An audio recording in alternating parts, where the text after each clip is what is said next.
Chemical free product అంటే మనము విషపూరితమైనటువంటి ఈ రసాయనిక పెస్టిసైడ్స్, పురుగు మందులు, తెగుళ్ళ మందులు వీటిని అధికంగా వాడడం వల్ల వాటి వ్యర్థాలు ఆకుల్లో కానీ ఫలాల్లో కానీ ఉండటం వలన వాటి నుంచి అవి తీసుకున్నప్పుడు వాటి నుంచి మన శరీర భాగాలు దెబ్బతిని మనకు నష్టం జరుగుతుంది.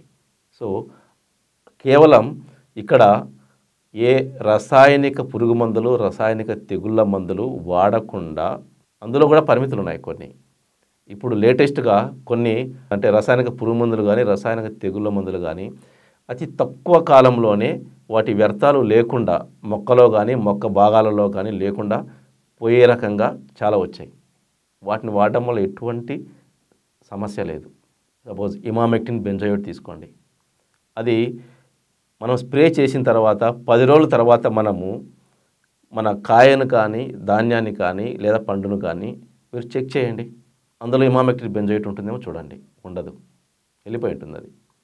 తర్వాత స్పైనోసాడ్, వీటిని చూడండి. ఇటువంటివి తక్కువ కాలంలోనే మొక్క నుంచి పూర్తిగా వెళ్ళిపోయే రసాయనిక పురుగు మందులు కానీ, తెగుళ్ళ మందులు కానీ ఉన్నాయి. వాటిని వాడడం వల్ల ఎటువంటి హాని లేదు. కేవలం సింథటిక్ పైరిథ్రాయిడ్స్ అని లేదా అత్యంత విషపూరితమైనటువంటి ఈ రసాయనిక పురుగు మందులు ఇవి స్ప్రే చేయడం వల్ల మోతాదుకు మించి, లేదా కాయలు కట్ చేసేటప్పుడు, ఫలాలు కట్ చేసేటప్పుడు ముందు రోజో రెండో రోజో స్ప్రే చేసి వాటిని కట్ చేయడం వల్ల కానీ ఈ రసాయనిక పదార్థాలు ఆ పండ్లతో పాటు లేదా ఆ కాయలతో పాటు ధాన్యంతో పాటు మనకు చేరడం వల్ల మనము వాటి నుంచి ఆరోగ్య సమస్యలు తెచ్చుకొని నష్టపోతున్నాం.